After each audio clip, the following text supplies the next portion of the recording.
بسم اللہ الرحمن الرحیم، تبت یدا ابی لہب وتب، بالکل ابتدائی زمانے کی صورت ہے۔ ٹوٹ گئے ہاتھ ابو لہب کے اور وہ برباد ہو گیا خود۔ واقعہ یہ ہے کہ جب حضور پر وہ آیت نازل ہوئی جو ہم نے پڑھی ہے سورہ ہجر میں، فاصدع بما تؤمر، پہلے 3 سال تک آپ نے دعوت جو دی ہے وہ لو کی، جسے ہم کہیں گے۔ کبھی بھی آپ کی دعوت انڈر گراؤنڈ نہیں تھی، اس کو تو سمجھ لیجئے، یہ تو لفظ استعمال کرنا ہی غلط ہے، لو کی۔ اور لو کی میں کیا تھا؟ پرسنل تعلق، پی پی کالز، لوگوں سے جن سے بھی تعلقات تھے، انفرادی گفتگو میں آپ اپنی دعوت پیش کر رہے تھے۔ پھر حکم آ گیا فاصدع بما تؤمر، اب ڈنکے کی چوٹ کہیے۔ تو آپ کھڑے ہوئے کوہ صفا پر، آپ نے نعرہ لگایا وا صباحا، یہ وہاں کا دستور تھا۔ تفصیل سے میں یہ بیان کر چکا ہوں، سارا واقعہ بیان نہیں کر سکتا۔ تو اس وقت لوگ لپک کر آئے اور ابو لہب بھی آیا، آپ کا چچا۔ جب حضور نے وہاں اپنی دعوت پیش کی تو اس نے کہا تبا لکا لہذا جمعتنا، ہم سمجھے تھے کوئی بڑی اہم بات تم نے بتانی ہوگی تو ہمیں بلایا ہے، ہم پہنچ گئے ہیں اور تم نے ہمیں اس کام کے لیے جمع کیا تھا، تو تمہارے ہاتھ ٹوٹ جائیں۔ معاذ اللہ ثم معاذ اللہ، نقل کفر نہ باشد۔ کیونکہ حضور بنو ہاشم کو 2 دفعہ گھر بلا کر کھانا کھلا چکے تھے، تو اسے تو معلوم تھا یہ دعوت کیا تھی۔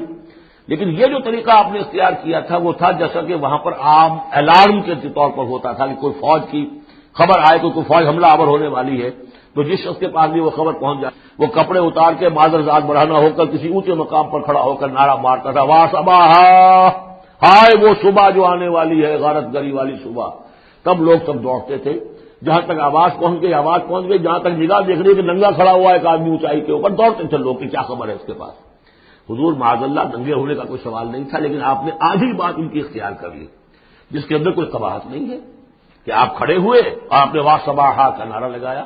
وہ صبح قیامت کی خبر دے رہے ہیں، وہ خبر دیتے تھے جو صبح ہوتی تھی غارت گری کی، دشمن آ کر حملہ کرے گا، لیکن وہ بھی تو صبح قیامت ہے۔ بات کوئی تو ہنسی کی نکلے، خندہ صبح قیامت ہی صحیح، صبح قیامت بھی تو ہے نا آخر۔ تو اس نے کہا آپ تمہارے ہاتھ ٹوٹ جائیں، تم نے اس کام کے لیے بلایا تھا۔ تو فرمایا تبت یدا ابی لہب وتب، اے نبی جیسے آپ کے دشمن جنہوں نے آپ کو کہا کہ اس کی تو دم ہی کٹ گئی، وہ ہوں گے جن کی دمیں کٹ جائیں گی، جن کا نام لیوا کوئی نہیں رہے گا۔ اسی طریقے سے جس نے کہا ہے کہ آپ کے ہاتھ ٹوٹ جائیں، ہاتھ اس کے ٹوٹ گئے۔ یہ تو چند سال کے بعد کی بات ہے، لیکن حقیقت میں عالم غیب میں تو اس کے ہاتھ کٹ چکے ہیں، وہ تب اور وہ برباد ہو چکا ہے۔ ما اغنی عنہ مالہ وما کسب، کچھ کام نہیں آئے گی نہ اس کا یہ مال اور نہ وہ کمائی جو اس نے کی ہے ساری عمر اور جمع کیا ہے۔ سیصلی نارا ذات لہب، وہ جھونکا جائے گا آگ میں جو بھڑکتی ہوئی آگ ہے۔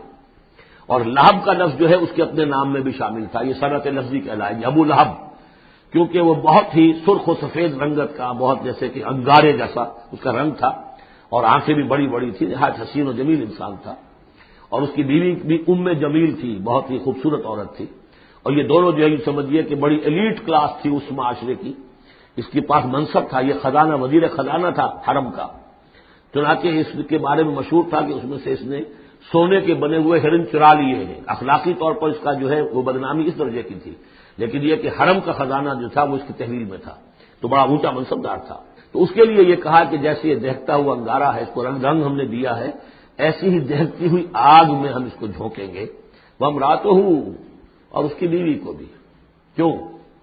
یہ بھی اتنی ہی دشمن تھی حضور کی جتنا کہ ابو لہب دشمن تھا حضور کا، بلکہ یہ کہنا مشکل ہے کہ بیوی زیادہ دشمن تھی یا یہ کہ یہ شوہر زیادہ دشمن تھا، دونوں۔ اور میں بتا چکا ہوں آپ کو سورہ تحریم میں جو 3 مثالیں آئی تھی، بہترین عورت بدترین مرد کے گھر میں، فرعون کی بیوی آسیہ، بدترین عورتیں بہترین لوگوں کے گھر میں، بیوی حضرت نوح کی اور بیوی حضرت لوط کی۔ ایک وہ جو نیک سرشت تھی اور نبی کی گود میں پلی، وہ حضرت مریم سلام علیہا، اور یہ بدترین شوہر اور بدترین بیوی۔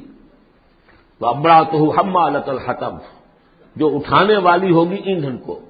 عام طور پر لوگ سمجھتے ہیں کہ وہ بخیل تھی، وہ ایندھن لے کے آیا کرتی تھی، یہ بات نہیں تھی، وہ بڑی اس معاشرے کی جو ہے وہ بڑی، جس کو آپ فرسٹ لیڈی کہتے ہیں، اس طرح کی خاتون تھی۔ اصل مطلب یہ ہے کہ یہ اس وقت جو حرکتیں کر رہی ہے یہ اپنے شوہر کے آگ کے گڑھے کو اور بھڑکانے کے لیے ایندھن لا رہی ہے۔ فی جیدہا حبل من مسد، اس کے گلے میں جو یہ ہار پڑا ہوا ہے موتیوں کا، حقیقت میں یہ اس رسی کے مانند ہے جس رسی کے اوپر یہ اب جائے گی آخرت کے اندر، تو وہ لا کر ایندھن اسے باندھ کر اور جہاں شوہر جل رہا ہوگا وہاں پہ اس کو ڈالے گی اور دہکائے گی اس آگ کو۔ یہ ہے مراد اس سے کہ در حقیقت وہ اٹھائے گی وہاں حطب لکڑیاں، اور فی جیدہا حبل من مسد، اس کے گلے کے اندر یہ جو ہار ہے یہی اس کی رسی بن جائے گا۔ بارک اللہ لی ولکم فی القرآن العظیم ونفعنی وإیاکم بالآیات والذکر الحکیم۔